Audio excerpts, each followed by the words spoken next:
Compared to other technologies that are widely used today, the internet is fairly recent in creation.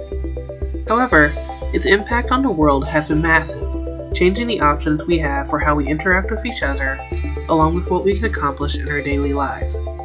Today, the internet is the home of most digital media and communications, and is likely the most popular disruptive technology used today and around the world.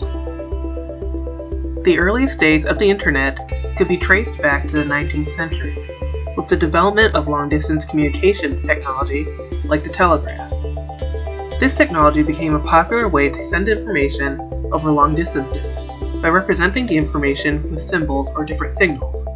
For example, Morse code was used with telegraphs to represent information with dots and dashes. In a way, this method of representing information is a precursor to the modern computer's usage of binary numbers. Both transmit information by representing it with signals and symbols. The internet as we know it began in the 1960s in the form of the Advanced Research Projects Agency Network, more often known as ARPANET today. This system was designed so multiple computers could communicate with each other on a single network. While this technology was originally only meant for military usage, it grew to be used in the universities across America. Its popularity also increased when Robert Kahn and Vinton Cerf developed TCP/IP in the 1970s. This allowed computers on different networks to communicate with each other, which not only further spread ARPANET's usage across the US, but became the basis of the modern internet. Since the 1980s, the internet has been more widely available to the public, and has steadily become a part of our daily lives. As disruptive technology, it's become one of the most common ways for us to share and gain information. Email has overtaken the usage of other long-distance communication tools, like the telephone call or handwritten letters.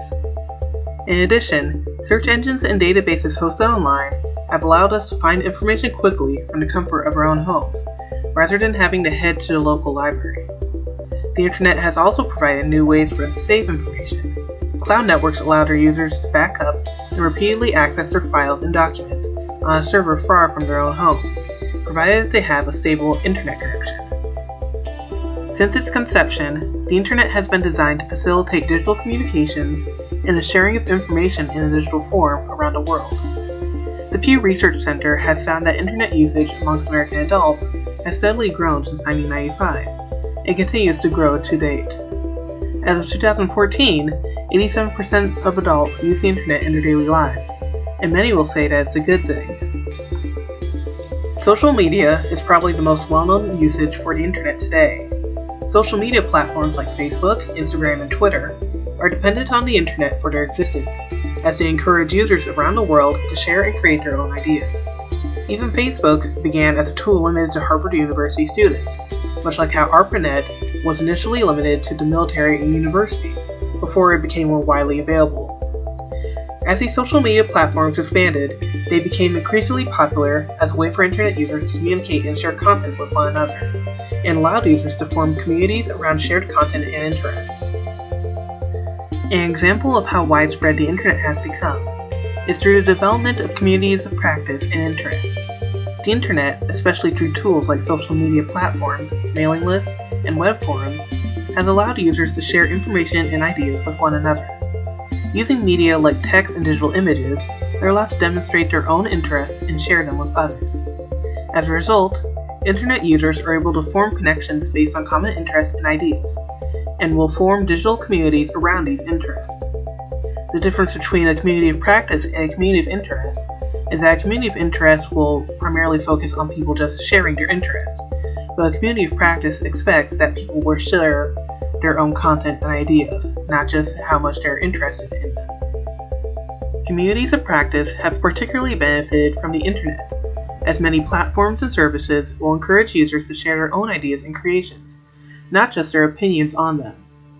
Virtual communities of practice are based in digital media and technologies, like video games or websites devoted to certain topics, and they are strengthened by their users coming from a wider variety of backgrounds, along with having multiple options for how users can contribute.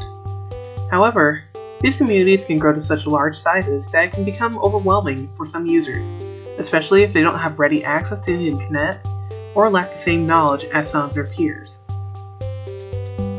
I want to discuss the internet as a disruptive technology specifically because it's something that's had a huge presence in my life, not just in school, but in my home life. Many of my college courses, even if they weren't online, required some kind of online activity, whether it was submitting assignments electronically or engaging in discussion with my classmates outside of the classroom. I also tend to use the internet for research and finding information, most often for schoolwork, because of the tools available and the flexibility and options they allow. My own family is dependent on the internet for work and daily activity. For example, my father is a systems administrator. His work is what supports the internet servers used for web services and web pages for places like hospitals and community colleges. For the rest of my family, we tend to use the internet often, sending and receiving emails, watching videos, playing video games, browsing social media, and so on. We haven't always had access to the internet, but it's become fairly important to our daily lives, and I couldn't imagine how much different life would be for us without it. One consequence of the spread of the internet is how dependent many of us actually are on it, and how others are affected. While the internet has become commonplace for many, there are still communities in the world that don't have stable access to the internet.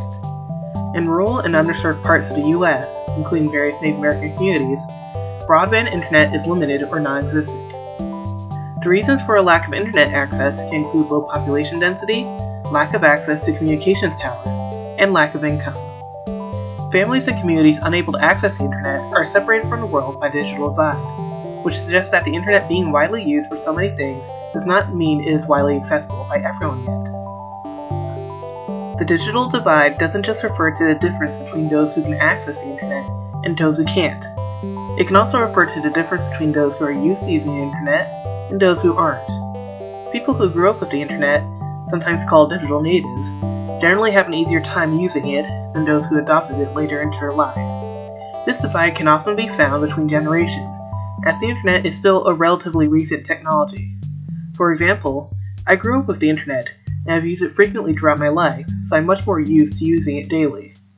This is in contrast to my grandmother, even my own mother, who didn't have access to the internet when they were younger.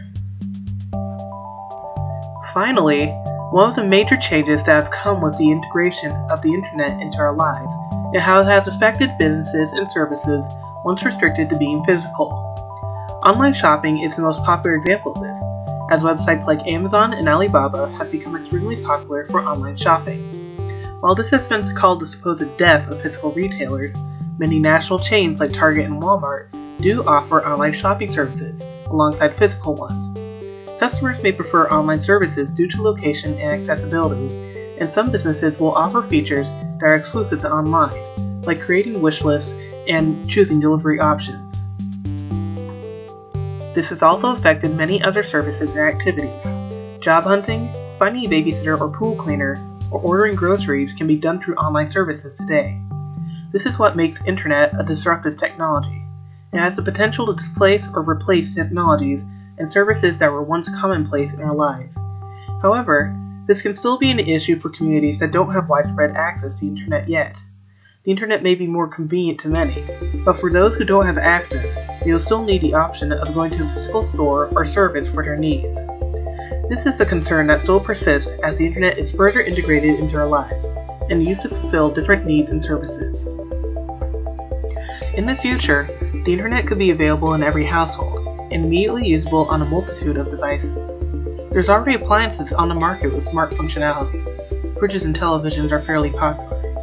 But these devices could be expanded to give users immediate access to the internet from wherever they are.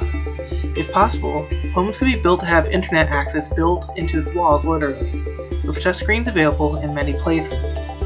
I also strongly believe that the internet will become more widely accessible across the world, with underserved parts of the world having stable access to the internet. This will decrease the digital divide in our world by allowing more people to communicate with each other with ease.